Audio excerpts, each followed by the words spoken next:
चाहूंगा प्रोफेसर रविकांत जी आपके पास। इस यात्रा को लेकर के बहुत सारी बातें होती रहीं। राहुल गांधी की एक टिप्पणी, एक उनकी बाइट अभी हमने सुनाई है, और उस बाइट से क्या ये बौखलाहट, क्योंकि वहां और इसके अलावा बहुत कुछ अभी पिछले 2-3 दिनों में बहुत सारी घटनाएं हुई हैं मध्य प्रदेश में, जिसमें राहुल गांधी का जो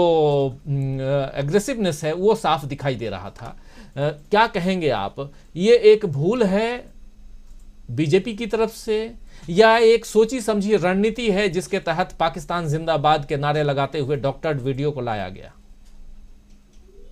देखिए राजीव जी, ये भूल कतई नहीं है, और ना ही ये बहुत मासूम किस्म के लोग हैं, और ऐसा भी नहीं है कि किसी ने चलते चलते ये सब कर दिया हो। एक मुख्यमंत्री ट्वीट कर रहा है,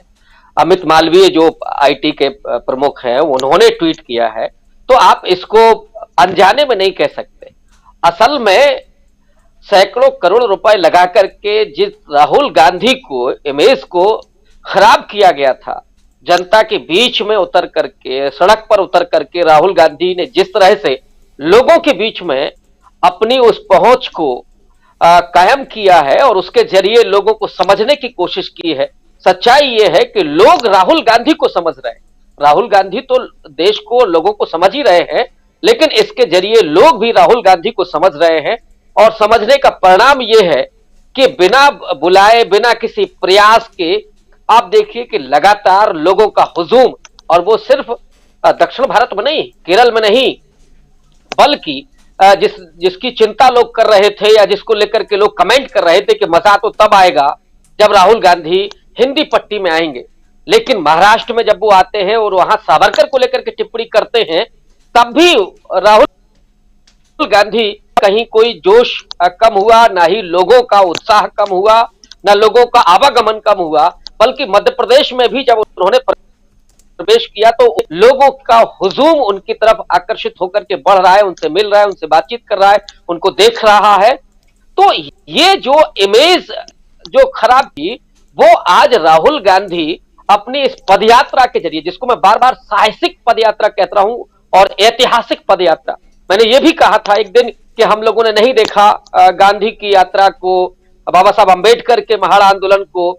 या बीच में जो और यात्राएं हुई, सुनील दत्त ने भी यात्रा की, चंद्रशेखर ने भी यात्रा की, लेकिन ये जो यात्रा हम लोग देख रहे हैं पूरा दक्षिण से लेकर के उत्तर तक भारत को जोड़ने की, ये वास्तव में बहुत आश्चर्यजनक है लोगों के लिए। और राहुल गांधी का इस देश के प्रति जो मर्म है, जो जुड़ाव है, उसको भी लोग देख रहे हैं, और इसी कारण लोग लगातार उनकी तरफ जुड़ रहे हैं। तो भारतीय जनता पार्टी बौखला गई है। आपने शुरू में ही देखा था कि कभी टी शर्ट को लेकर के हमले हुए, फिर किसी एक छोटी सी बच्ची को लेकर के संबित पात्रा ने जो हमला किया वो कितना दुर्भाग्यपूर्ण और आश्चर्यजनक था। फिर एक भांजी के साथ उनके फोटो को ट्वीट करते हुए क्या क्या कहा गया। तो मुझे लगता है कि वो अपनी मानसिकता को प्रदर्शित करते हैं। लेकिन आज जो डॉक्टर वीडियो आया, ये मुझे लगता है कि बहुत सोची समझी साजिश का हिस्सा है, क्योंकि पाकिस्तान को लेकर के जिस तरह का पूरे भारतीय जनमानस में जो बनाया गया है, और है भी कि पाकिस्तान हमारा सबसे बड़ा दुश्मन है। हम 3-3, 4-4 युद्ध उसके साथ लड़ चुके हैं, बहुत नुकसान भी भारत ने उठाया है, लेकिन वो बात अलग है कि 2 टुकड़े भी किए इसी देश ने पाकिस्तान के। तो उस पाकिस्तान को लेकर के लोगों के मन में जो सोच है, उसको कैश कराने के लिए आपने डॉक्टर वीडियो डाला। और इतना ही नहीं, ये मैं कह रहा हूं कि ये सोची समझी इसलिए है कि जेएनयू को बदनाम करने के पीछे भी यही वो नारे थे जिनको लगाया गया, और आज तक ये नहीं पता चला कि नारे लगाने वाले कौन थे, या इसमें भी कैसे पता चलेगा। वो तो सरेआम दिख रहा है कि डॉक्टर वीडियो है।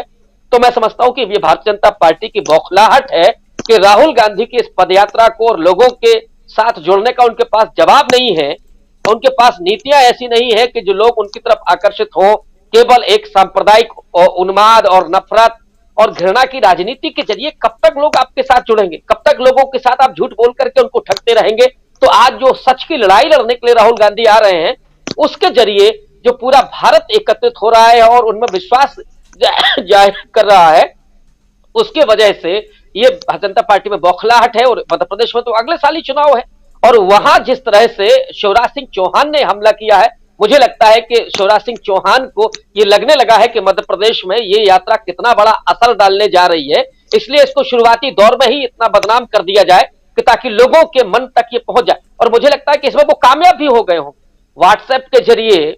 और दूसरे माध्यमों के, डिजिटल माध्यमों के जरिए ये चीजें जिस तरह से पहुंचती हैं, और अब उन्होंने हटा लिया है, ये खबरें नहीं पहुंचेंगी, क्योंकि कोई भी गोदी मीडिया का चैनल ये नहीं दिखाएगा कि साहब पहले उन्होंने लगाया था, अब उन्होंने हटा लिया है। तो ये उनको जो मैसेज देना था वो दे दिया है, लेकिन दूसरी तरफ कांग्रेस का पार्टी का सोशल मीडिया है वो भी बात, और उन्होंने जो किया है, अभी आपने देखा होगा कि गुजरात में जो हेमंत बिस्वा शर्मा ने कमेंट किया था कि सद्दाम हुसैन की तरह क्यों दिखने लगे हैं राहुल गांधी, उनका चेहरा, और मैंने अभी सुना कि जी टीवी ने तो उस पर एक प्रोग्राम बना दिया था कि राहुल गांधी का चेहरे में सद्दाम हुसैन क्यों। कांग्रेस पार्टी ने उसका पलटवार करते हुए आसाराम बापू का फोटो लगा करके और जो लिखा, उसके बाद उनको हटाना पड़ा, कार्यक्रम रद्द करना पड़ा। तो अब कांग्रेस पार्टी का सोशल मीडिया भी बहुत एक्टिव है, वो जवाब दे रहा है, और जयराम रमेश ने जो बात कही कि वो कानूनी कार्रवाई करेंगे, और इसके बाद मुझे लगता है कि बैकफुट पर उनको आना पड़ेगा, और ये कम से कम कांग्रेस पार्टी इस बात को जनता तक पहुंचाएगी कि साहब ये डॉक्टर्ड वीडियो था, ये झूठा था, और फिर उसका प्रभाव दिखेगा। जैसे पहले कांग्रेस करती थी, वो जवाब नहीं देती थी, और अब तो सोशल मीडिया का प्लेटफॉर्म है जहां पे चीजें बहुत दुरुस्त हो रही हैं। लेकिन मैं समझता हूं कि कांग्रेस की और बीजेपी और आरएसएस के मन में बार बार पाकिस्तान क्यों आता है, बड़ा प्रेम दिखाई पड़ता है। और मुझे याद आता है कि आजादी के पहले जब कांग्रेस ने इस्तीफा दिया था, तो उस समय सिंध में, नॉर्थ वेस्ट फ्रंटियर में और बंगाल में मुस्लिम लीग ने हिंदू महासभा के साथ मिलकर के सरकारें बनाई थी। तो ये याराना पुराना है, इसलिए बार बार उनको शायद वो पाकिस्तान याद आता है, और उसके जरिए ही वो राजनीति करने की कोशिश करते हैं, बजाय इसके कि आप देश के लोगों का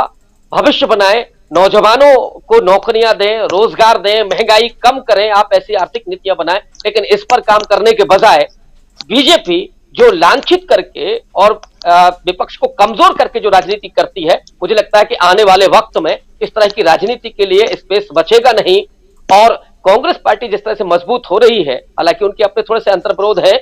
बावजूद इसके मुझे लगता है कि राहुल गांधी ने एक बड़ी लाइन खींच दी है, और उस लाइन को छोटा करना या क्रॉस करना बीजेपी के लिए बहुत मुश्किल होगा। उस लाइन को काटना चाहते हैं, वो उसको बदनाम करना चाहते हैं, लेकिन उस बड़ी लाइन को मुझे लगता है कमजोर करना बेहद मुश्किल है इस समय। जी, बेहद मुश्किल है। लेकिन ये सवाल यहाँ बार बार उठता है कि जब बौखलाहट में आती है बीजेपी, यानी कहीं फंसती है, घिरती है, या लगता है कि अब बैकफुट पे हम जा रहे हैं, तो वो पाकिस्तान को बीच में क्यों लाती है? ये बड़ा सवाल है। इस सवाल के तह में जाने की कोशिश हम ज़रूर करेंगे, और क्योंकि जितने भी अभी प्रोफेसर रविकांत जी बता भी रहे थे, जैसे जेएनयू का मसला देखिए, टुकड़े टुकड़े गैंग बाद में बताया गया, सुप्रीम कोर्ट तक में कहा गया, आरटीआई के उसमें बताया गया, जवाब में बताया गया कि ऐसा कुछ है ही नहीं, संसद में बताया गया टुकड़े टुकड़े गैंग नाम की कोई चीज़ ही नहीं है। तो क्या ये जुमला था? और इस जुमले के